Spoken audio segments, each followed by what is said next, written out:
नेत्र हे भुवन भास्कर नमो नमो। हे सृष्टि के सिरजनहार दिवाकर नमो नमो।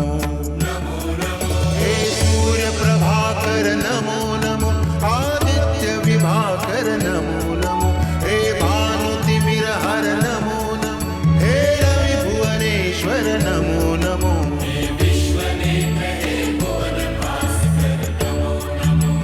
नमो नमो। सृष्टि के सिरजनहार दिवाकर नमो नमो। ओम सूर्याय नमो नमः। ओम सूर्याय नमो नमः। ओम सूर्याय नमो नमः।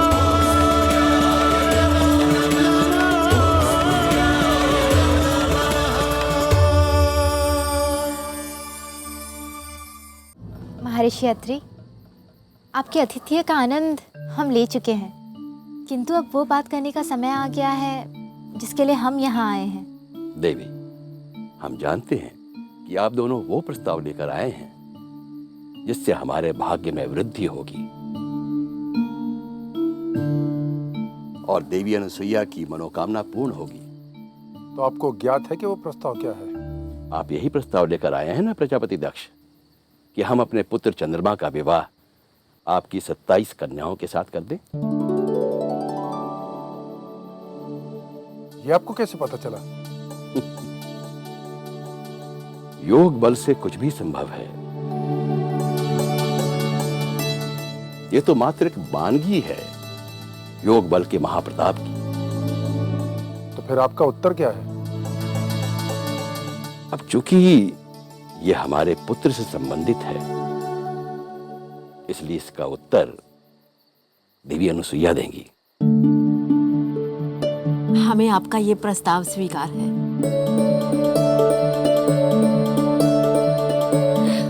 आपने हमारी झोली प्रसन्नता से भर दी। ऐसा जमाता पाना तो हमारे लिए सौभाग्य की बात है।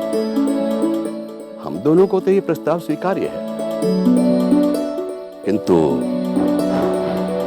इस पर निर्णय लेने से पहले हमें एक बार अपने पुत्र चंद्रमा से इस विषय पर चर्चा कर लेनी चाहिए। जैसे आप उचित समझे ऋषिवर, हम आपके उत्तर की प्रतीक्षा करेंगे। अभी मेरा एक अनुरोध है आपसे। क्या देवी अनुसुईया? आप यहाँ तक आए हैं तो आप कुछ दिन और रह लीजिए।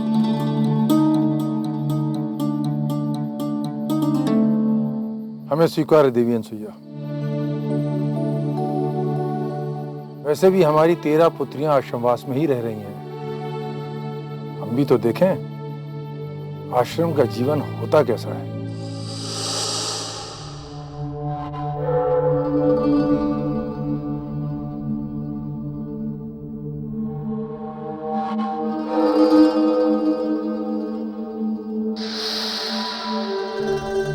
न जाने कौन अशुभ घड़ी थी कि मैंने ऋषिवर से विवाह के लिए हाँ की थी। पहले पता होता कि ऐसी परिस्थितियों में रहना पड़ेगा तो मैं कभी विवाह के लिए हाँ ना करती।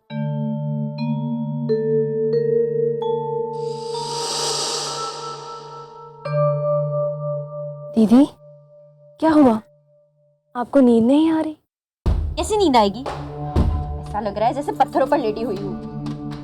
अब तो मेरे पैर भी दुखने लग गए। कोई बात नहीं, हम आपके पैर दबा दें। चलिए, आप सो जाइए।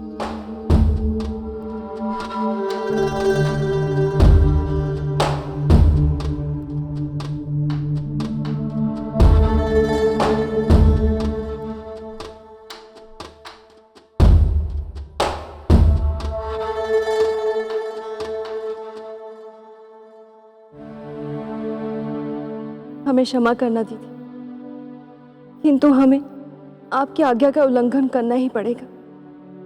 हमें अपने पति की सेवा के लिए जाना ही होगा।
अवसर ढूंढती रहती है। मेरे मना करने के बाद भी तू दासियों के समान घर के काम कर रही है, ताकि सब लोगों को लगे कि हम बहनों का स्तर दासियों से बढ़कर कुछ भी नहीं है।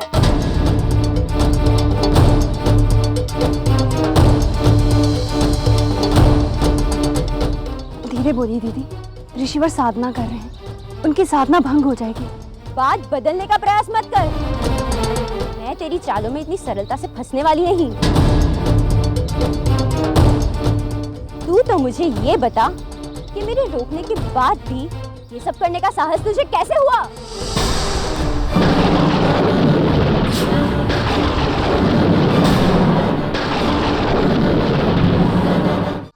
हम आपके आगे हाथ जोड़ते हैं दीदी, आपको हमसे जो कुछ भी कहना है उस और आकर कहिए। आइए ना, आइए दीदी, इस और आकर बात कीजिए।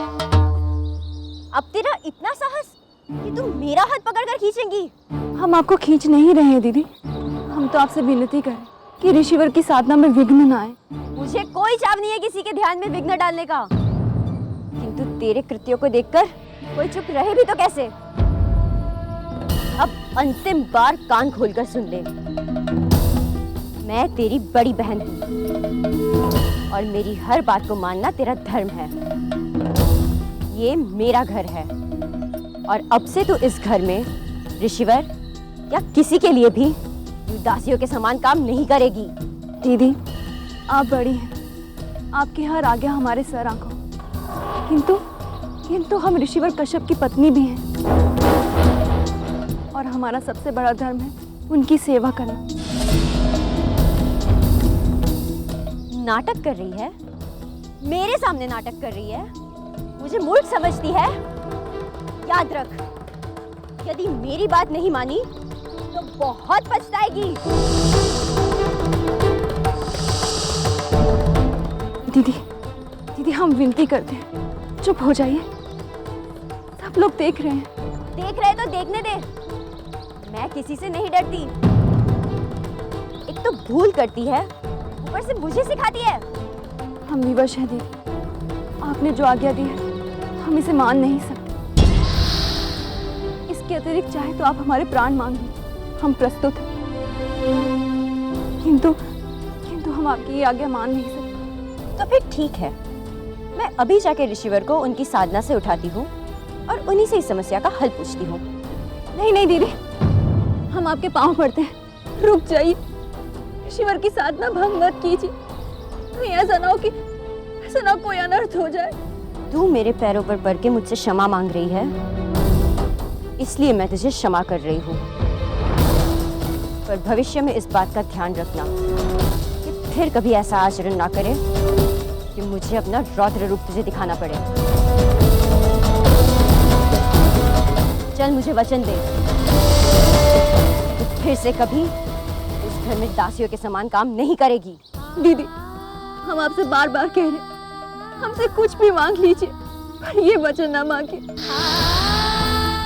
हमसे अपने पति की सेवा करने का सौभाग्य मत छीनिए दीदी। अच्छा,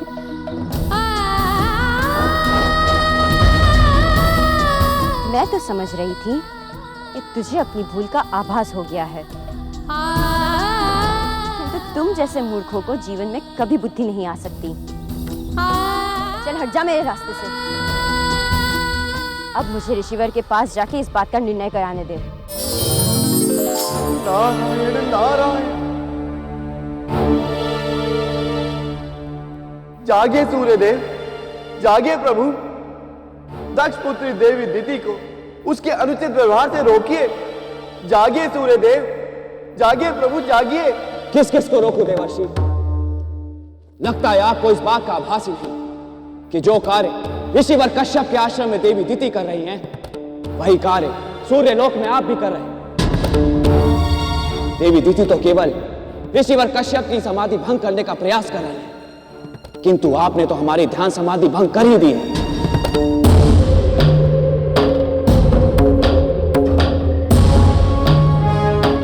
आप तो महाज्ञानी हैं देवर्षि, आपको यह बताने की आवश्यकता नहीं कि साधारण मनुष्य से लेकर इस संसार का संचालन करने वाली शुभ शक्तियों तक सभी के लिए साधना कितना आवश्यक कार्य है। इसमें बाधा डालना किसी अपराध या दुष्कर्म से कम नहीं है। मुझसे सचमुच ही घोर अपराध हुआ है सूर्यदेव, जो मैंने आपकी साधना में विघ्न उत्पन्न किया। इसके लिए मैं बहुत बहुत क्षमा प्रार्थी हूँ। कोई बात नहीं, जो हो गया है उसे पलटा नहीं जा सकता। अब आप यहां आए हैं तो इसके पीछे अवश्य ही कोई विशेष कारण होगा। कारण एक जिज्ञासा थी प्रभु। ऋषिवर कश्यप के आश्रम का शांत वातावरण देवी दिति के अशांत स्वभाव के कारण दूषित हो गया। इस वातावरण में आपका भावी अवतार कैसे होगा, और इस संसार को आपके अवतार के लिए कब तक प्रतीक्षा करनी होगी? आपके इन सब प्रश्नों का केवल एक ही उत्तर है, और वह यह है कि जब धर्म की ग्लानि होती है और अधर्म, अन्याय और अत्याचार संसार को दुखी करने लगता है, तब अवतारी शक्तियों के अवतार की भूमिका और रूपरेखा बनने लगती है। नारायण नारायण, आपका उत्तर पाकर मैं कृतार्थ हुआ भगवान। नारायण नारायण।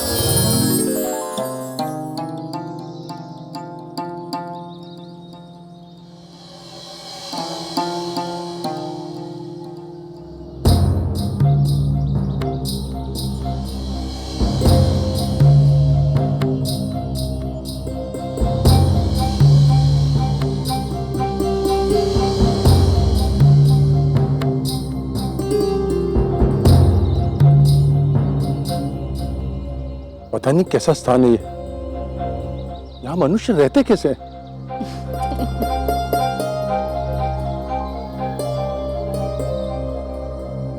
आपको यहाँ कष्ट हो रहा है, किंतु अपनी 13 पुत्रियों का तो विचार कीजिए, जिन्हें विवाह के बाद जीवन भर आश्रम में ही रहना है। आप ठीक कह रही महारानी।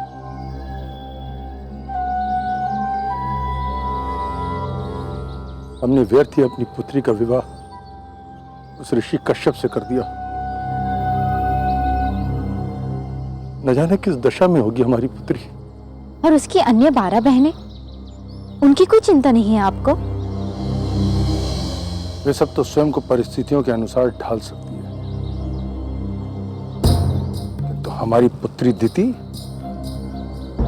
वह परिस्थितियों को अपने अनुसार ढालती है। और यदि वो सचमुच हमारी पुत्री है, तब तक आश्रम की व्यवस्था को ऊपर से नीचे तक परिवर्तित करा चुकी होगी। दीदी, दीदी रुक जाइए, ईश्वर के कक्ष में मत जाइए, वो हमारी सौगंध। ये सौगंध वौगन सब बेकार की बातें हैं। मेरा इन बातों में कोई विश्वास नहीं है।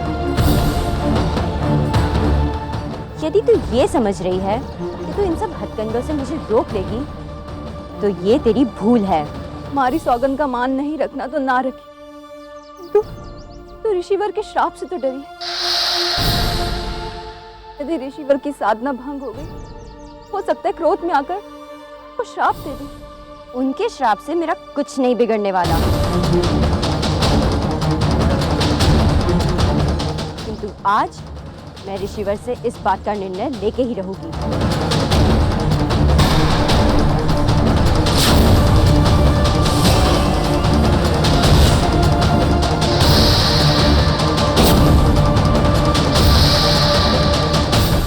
कुछ कहने की आवश्यकता नहीं। आज तक इस आश्रम में किसी का साहस नहीं हुआ कि पिताश्री की, मेरी या किसी अन्य ऋषि की तपस्या भंग कर सके, और तुमने यहां आते ही ये घोर अपराध किया है। अब तुम्हें इस अपराध का दंड भुगतना ही होगा।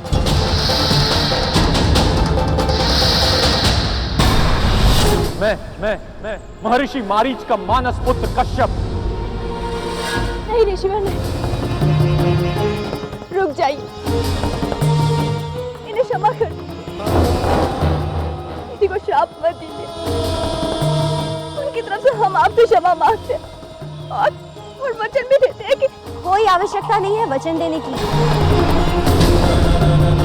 मेरा क्षमा मांगने की। मैंने ऐसा कुछ भी नहीं किया जिसके लिए मैं इनसे क्षमा मांगूं। यदि पत्नी को किसी बात से असुविधा होती है तो उसका अधिकार है कि वे अपने पति के पास जाकर उससे सहायता मांगे। ऐसी स्थिति में साधना का बहाना करके पति अपने दायित्व से बच नहीं सकता।